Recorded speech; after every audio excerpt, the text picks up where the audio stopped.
Welcome to Amaya channel. Today I am going to talk about limit at infinity, because in the previous videos I gave concept about how limit exists in the left hand side and right hand side, and we also discussed how to solve question and check that limit is existing at left and right side or not, and then we have solved some questions related to that also. But now today we are going to understand how to check or evaluate algebraic limits at infinity.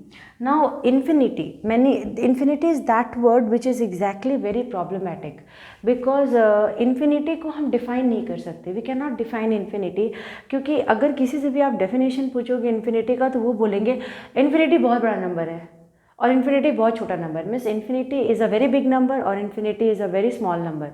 Means in negative infinity is a very small number and positive infinity is a very big number.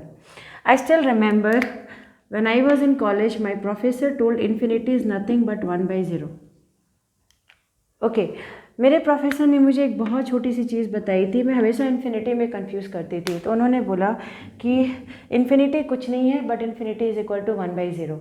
तो कभी भी infinity मिले तो उसको 1/0 मतलब उसको इस form में ट्राई करो चेंज करने का कि वो ज़ीरो में आ जाए. Your full concept is exactly lying here only. तो अगर कहीं इन्फिनिटी मिल जाए तो उसको क्या करेंगे, उसको हम ज़ीरो के फॉर्म में कन्वर्ट करेंगे. तो आप बोलोगे कि इन्फिनिटी को ज़ीरो के फॉर्म में कन्वर्ट कैसे करेंगे. तो यहाँ पे एक बहुत simple there is this I am going to explain just for you to understand कि इन्फिनिटी क्या है और इसको कैसे चेंज कर सकते हैं. और वो लिमिट अलजेब्रिक लिमिट में how we are going to check for that.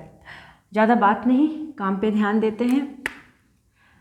y is equal to f of x is equal to 1/x. So इसका ग्राफ है ये. Now you look here, one very important point है कि जब हम x का value 1 put करते हैं तो y का वैल्यू भी 1 आता है यहाँ पे. दैट मीन्स व्हाट, अगर हम x का वैल्यू 1 पुट कर रहे हैं तो y का, मगर जब x का वैल्यू हम 2 पुट कर रहे हैं यहाँ पे इस इक्वेशन में तो y का वैल्यू 1/2 आ रहा है. इसका मतलब y 0.5 हो रहा है. उसी तरह से जब x का वैल्यू 3 पुट कर रहे हैं तो y और छोटा होता चला जा रहा है. तो जैसे जैसे हम x का वैल्यू 1, 2, 3, 4, 5 ये सब पुट करते चले जा रहे हैं, y का वैल्यू धीरे धीरे धीरे धीरे धीरे धीरे कम होता चला जा रहा है. तो इससे हमको क्या पता चला, what we came to know about it. Means once we are putting, because already in the introduction video I told you that if y is equal to f of x will be there, then x is an independent variable and y is a dependent variable. The value of x determines the value of y. मतलब x का value जो आप put करोगे accordingly आपको y का value मिलेगा. तो यहाँ पे भी वही बात है, जब हम x का वैल्यू पुट करते जा रहे हैं तो मेरा जो ये कर्व है वो बिल्कुल x एक्सिस के नज़दीक जाते जा रहा है. तो ये तो कहीं पे भी हम अगर लिमिट चेक करेंगे तो वो हमको बहुत पक्के से बताएगा कि हाँ लिमिट एग्जिस्ट कर रहा है. ठीक है, मगर मतलब उसका वैल्यू हम निकाल सकते हैं. मगर व्हाट अबाउट पॉजिटिव इन्फिनिटी, मतलब हम अगर पॉजिटिव इन्फिनिटी पे चेक करें तो डेफिनेटली ये कर्व मुझे पॉजिटिव इन्फिनिटी की तरफ लेके जा रहा है और यहाँ पे हम नेगेटिव इन्फिनिटी की तरफ चेक कर रहे हैं. यहाँ पे क्या है कि एफ ऑफ एक्स जब हम लेंगे तो 1/x square, same thing, everything will be same here, but only one thing you see there is a difference here. ये माइनस इन्फिनिटी की तरफ जा रहा है, ये जो ब्रेक कर रहा है, क्योंकि जब when you will take x is equal to -1 then what will be the value of y. Value of y will be -1. when you will take x value as -2, y value will come -1/2, that is -0.5. so that means what, the more you will go near to the origin, the more you will see the value of y will go towards infinity, minus infinity. Understood or not? So here f of x can be just for infinity or minus infinity, but when we are checking f of x is equal to 1/x square, whatever value of x you will put, positive value or negative value, you will always be getting a positive value of y. You will always be getting a positive value of y. But when you are increasing the value of x, when you are writing x is equal to 4, y will be deteriorated by 4. Means x is increasing and y is decreasing. You see, when it is very near to 1, y will be coming near to 1. But the more you are going, you are increasing x value, the value of y is going less. and same thing is happening here because x square is there. Because of that you will not get anything below the x axis, you will always be getting both that, and here this origin itself will become the asymptotic line, means the line which is exactly going to break the curve. This line will not be touching it. Then you will be asking why you are talking about all this, you are talking about infinity. Exactly, the point is this only. See, that means when f of x is equal to 1 by x will come, then one case will come where you will put x infinity. So if you will put x infinity, what will happen to y? Simple question. When you will put x infinity, what will happen to y? What will happen to y when you will put x infinity? सोचिएगा ज़रूर. तो यहाँ पे हम वही कर रहे हैं, जब भी हमको कोई फंक्शन मिलेगा तो और that function will be having limit infinity. When the function limit will be coming, limit x tends to infinity will be there, x square plus 4 by x square plus 5 will be there. That means what? If I will just substitute here infinity, then infinity plus 4 by infinity plus 5 will come.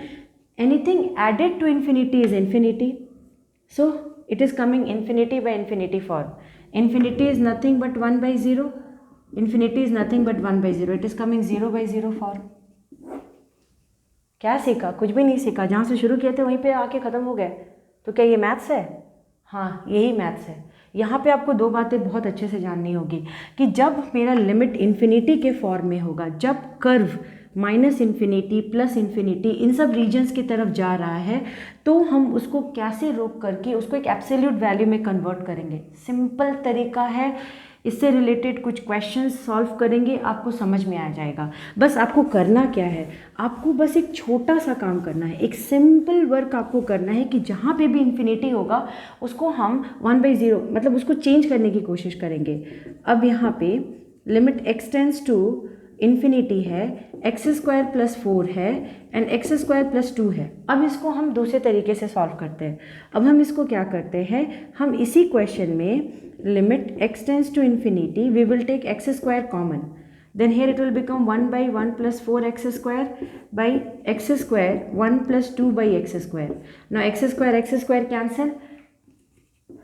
Limit x tends to infinity 1 plus 4 by x square 1 plus 2 by x square.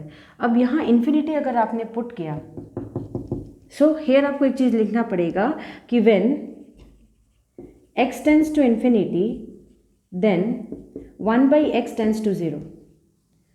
जब x infinity tend करेगा तो जो भी fraction में x नीचे आएगा वो 0 हो जाएगा. तब हम डायरेक्टली इसका आंसर यहाँ पर ये लिखेंगे कि आंसर हो गया 1. अब आप बोलोगे आंसर 1 कैसे हुआ? x tends to infinity, x हमारा इन्फिनिटी है मगर 1 by x टेंड्स टू 0 है ना. अब ये किस फॉर्म में है? ये 1 by x फॉर्म में. This is in the form of 1 by x, it is in fraction and x is in denominator. And since this section is coming because of that we will be tending it to 0. And ये आया कहाँ से? यहाँ से सीखने को मिला हमको कि जब हमको अवॉइड करना है इन्फिनिटी, हम उसको फ्रैक्शन में x को डिनोमिनेटर में डाल देंगे. क्योंकि मेरे सर ने मुझे एक चीज़ छोटी सी बताई थी कि इन्फिनिटी को हम 1 by 0 में कर देना, infinity is 1 by 0.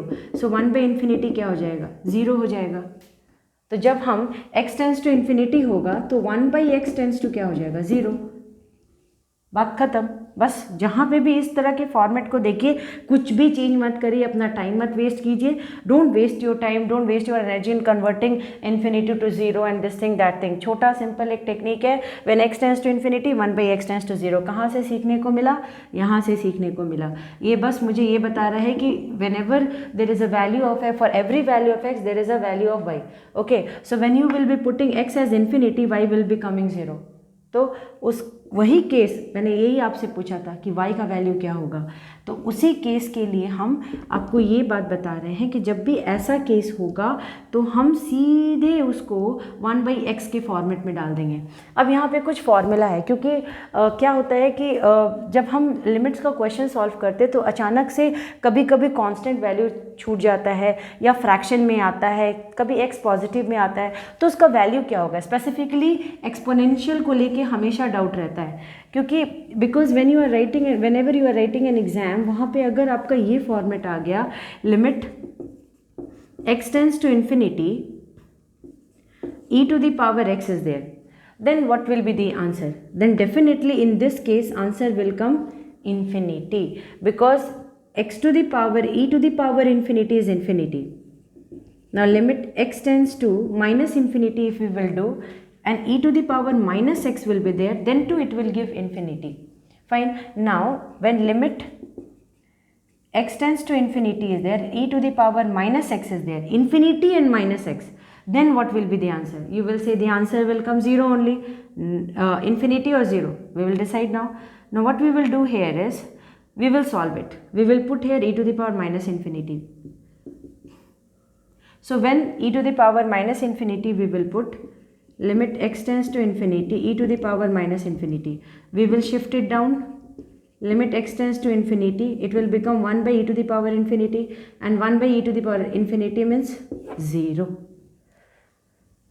So like this, these contents are also coming. See, limit x tends to infinity, what x is infinity, square of infinity is infinity, x tends to infinity, so x is infinity means answer will come infinity. X tends to minus infinity, and the moment you are writing infinity in denominator, so and remember this content, if x tends to infinity, 1 by x tends to 0. Whatever is in the degree of x, leave it. Here x to the power n is there, n belongs to natural number. Here n is greater than 0. But in all the cases when you are putting x tends to infinity and 1 by x is there, then 1 by x will become 0. 0 multiplied to c will become 0. 1 by x is 0. 0 multiplied to c is 0. So answer is coming here 0. So like this infinity section we are dealing. Now what we are going to do is, we will solve some questions related to this, and I'll teach you how typical questions can be done with ease. Okay, means कि हम अब कुछ question solve करेंगे और देखेंगे कि कुछ tough questions को भी हम किस तरह से इजी वे में सॉल्व कर सकते हैं. तो इसके नेक्स्ट पार्ट में मिलते हैं.